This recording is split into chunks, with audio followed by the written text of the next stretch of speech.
আমি বলেছিলাম না অভিষেক বাবু, মেয়েদেরকে দুর্বল ভেবে ভুল করবেন না। আজকে আমি আপনাকে দেখাবো।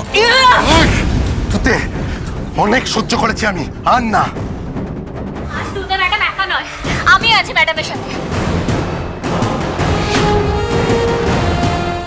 আমি কি দোষ করেছিলাম? কেন কেন নিজের পাপ ঢাকার জন্য পুরো পুরো গ্রামের লোকের সামনে আমাকে এভাবে অপমান করলেন আপনি? বলে উঠছে না, ওর তো তুই এরকমটা করতে পারলি। তোর আর রশনের মধ্যে তো কোনো পার্থক্যই নেই। আজ আপনি কিছুতেই ছাড় পাবেন না অভিষেক বাবু।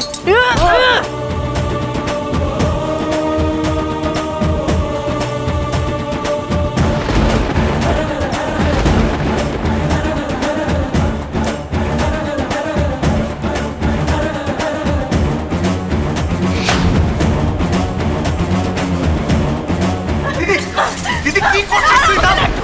ছাড়, ওনাকে আজ আমি শাস্তি দেবো, শেষ করে দেবো। দিদি দিদি এই মানুষটা শাস্তি প্রাপ্য, তুই শাস্তি আইন দেবে। তুই সরে শিউলিতে এসো। বাদাম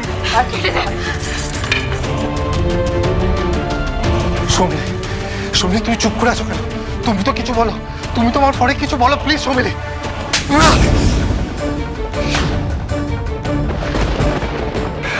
আমিও একটা মেয়ে অভিষেক, আমিও একটা মেয়ে, তাই আজ আমি তোমার পাশে না, এই মেয়েগুলোর পাশে থাকবো, বুঝেছ? কাকিমণি কাকুরি আজ আমরা তোর একটা কথাও বিশ্বাস করবো না। চলে যা তুই এখান থেকে। কি হয়েছে তোমাদের? ও মা, মা মা তুমি কিছু বলো, তুমি মা, আমার মা।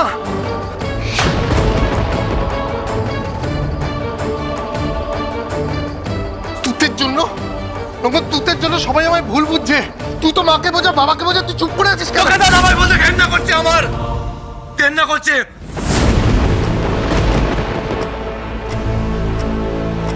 বাবা বাবা তুমি চুপ করে থাকবে? এই সব কিছুর পরে তুমি চুপ করে থাকবে? বাবা তুমি কি করছো? বাবা। Hello, police station.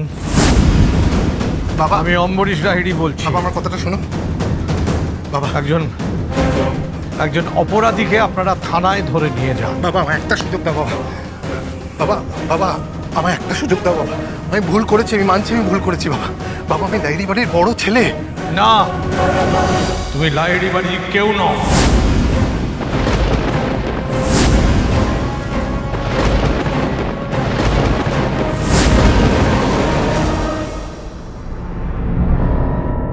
আজ আমার মনে হচ্ছে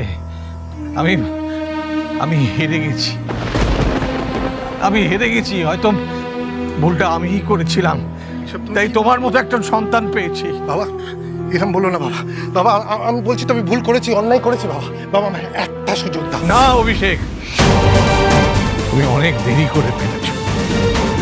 বাবা আমার কথাটা শোনো। মিস্টার লাহিড়ী, কে অপরাধী? অপরাধী আমার সামনে দাঁড়িয়ে। বাবা ওকে থানায় নিয়ে যান। বাবা কি বলছো তুমি? আর ওর প্রত্যেকটা অন্যায়ের শাস্তির ব্যবস্থা আপনারা করবেন। বাবা এগুলো কি বলছো? এই রঙ্গন বাবা। দাদা ভাই, আমি আজ বুঝেছি আমার সাথে এরকম একটা ঘটনা কেন ঘটেছিল। তুই যেই পাপ করেছিস সেটার ফল আমাকেও ভুগতে হয়েছে। একজন মেয়ের উপরে এরকম হলে তার অবস্থা কি হয় সেটা আমিও বুঝি। আমি চাই তুই শাস্তি পা। রঙ্গন বোঝাই দে, রঙ্গন বোঝা প্লিজ। তোর এই শাস্তিটাই প্রাপ্য ছিল। তোকে বুঝতে হবে মেয়েদের কি করে সম্মান করতে হয়। ভুল করে অন্যায় করে কিচ্ছু যেতে যায় না, সৎ পথে চলা শিখতে হয়। আর তুই এটা কি করে শিখবি জানিস? যখন তোকে পুলিশ এখান থেকে নিয়ে যাবে। প্লিজ দাদা ভাই, আজ তোর আমি পাশে থাকতে পারবো না। রঙ্গন এরকম বলিস না। থাকতে পারবো না। রঙ্গন এটা অফিসার, রঙ্গন এটা করিস না। অফিসার, রঙ্গন গ্রামের লোকেরা অলরেডি তাপস আর তাপসের বাবাকে আপনার হাতে তুলে দিয়েছে। এখন দাদা ভাই আর সমুকে এখান থেকে নিয়ে যান। রঙ্গন চলুন বাবা চলুন। আমার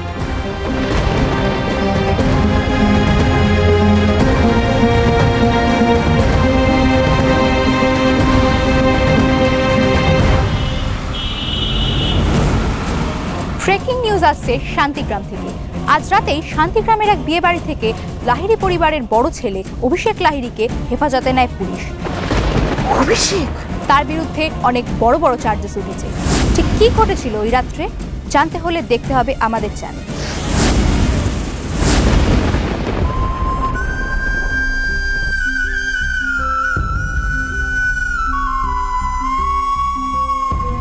কি গো, শরীর খারাপ লাগছে? আমি কোনোদিন দুঃস্বপ্নেও ভাবতে পারিনি যে অভিষেক এরকম কাজ করতে পারে।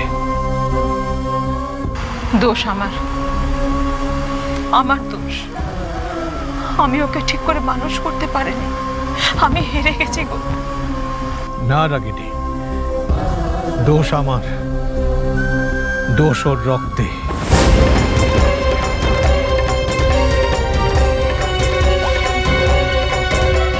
মনে কর না এটা একটা দুঃস্বপ্ন ছিল, আজ স্বপ্ন শেষ হয়ে গেল।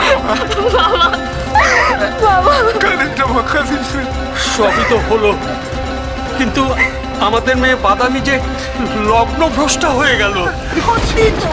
ও এখন কি করবে? কে বিয়ে করে ওকে ঘরে তুলবে? আমাদের মেয়েটা এখন গ্রামে মুখ দেখাবে কি করে? কেন কেন সেটাই তো আমি জানতে চাই। একটা খারাপ ছেলেকে বিয়ে করার থেকে লগ্নভ্রষ্টা হওয়া অনেক ভালো। আপনিই বলুন না, যদি বাদামির বিয়ে ওই ছেলেটার সাথে হয়ে যেত, ও সুখে শান্তিতে থাকতে পারতো। এই গ্রামের মানুষ তো আমারও জোর করে বিয়ে দিয়েছিল, কিন্তু ভাবেনি যে তারপর তোদের কি হবে। এই অন্যায় আমি বাদামির সাথে হতে দেবো না। শোন, এদিকে একদম কাঁদবি না। আয় শোন, তুই লেখাপড়া করবি, শহরে যাবি, কাজ করবি, বড় হবি। একদম কাঁদবি না, একদম চোখের জল ফেলবি না। আমি বাদামিকে শহরে চাকরির ব্যবস্থা করে দেবো। আজ এখানে যা যা হয়েছে তার সমস্ত আমার ছেলের জন্য হয়েছে। সেজন্য আমি আপনাদের সকলের কাছে ক্ষমা চাইছি। আমি কথা দিচ্ছি, শিউলির দায়িত্ব আমার, আর বাদামি শহরে থাকার সব খরচ আমি বহন করব।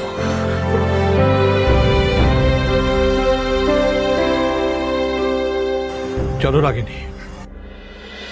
বড়বাবু, না না তুতে, এটুকু আমায় করতে দাও, তবেই আমি মনে করব অন্যায়ের প্রায়শ্চিত্ত করতে পেরেছি।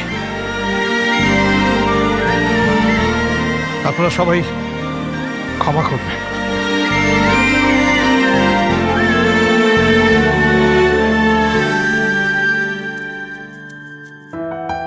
দিদি চলো, সবাই চলো।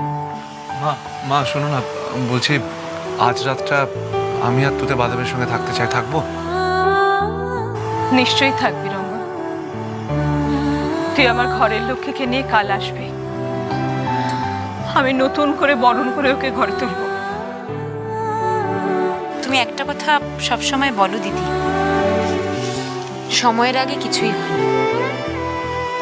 আজ সেটাই প্রমাণ হলো। আজ অব্দি আমাদের বাড়িতে দু থেকে কত অপমান, কত লাঞ্ছনা, কত কিছু সহ্য করতে হয়েছে। এত কিছুর পরেও মেয়েটা কিন্তু নিজেকে আজকে প্রমাণ করে দেখিয়ে দিয়েছে দিদি। সোনা যেমন আগুনে পুড়ে খাঁটি হয়, এত আঘাত পেতে পেতে তুতেও খাঁটি সোনা হয়ে উঠেছে।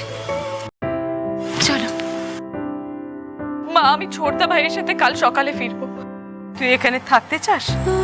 হ্যাঁ মা, বেশ। মা, আমিও আজ থাকি। থাকবি? তাই থাক। আমাদের পরিবারের একজনের জন্য আজ বাদামির এত বড় ক্ষতি হয়েছে রে। আমাদেরই তো উচিত ওদের পাশে থাকা। আমাদের হয় তুই আর ঋষিকা না হয় ওর পাশে থাক। ঠিক বলেছিস, তোরা থাক। মেয়েটার ভালো লাগবে, কিন্তু আমরা এবার এগোচ্ছি। সবার কাছে আবারও ক্ষমা চেয়ে নিচ্ছে। ও না না, ক্ষমা চাইবেন না। চলুন আমরা এগিয়ে দিয়ে আসি। ও দাদা এসো। চল চল।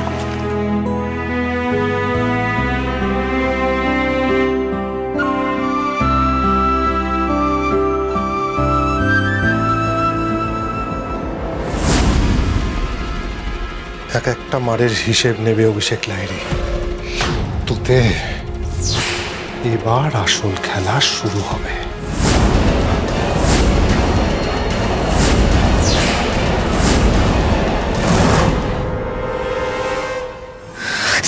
সাবধানে তোতে।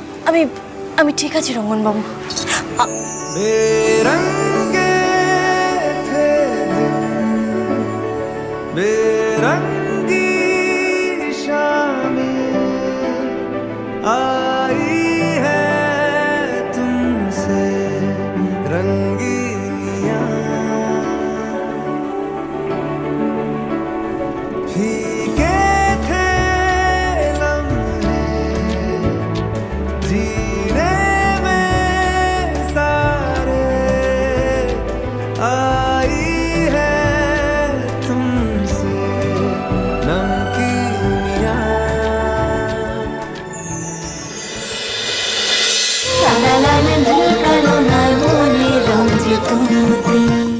স্টার জলসার প্রিয় শো দেখার জন্য সাবস্ক্রাইব করুন আমাদের ইউটিউব চ্যানেলে এবং আপডেটেড থাকার জন্য প্রেস করুন বেল আইকন। চলো চলো চলো চলো পাল্টাই।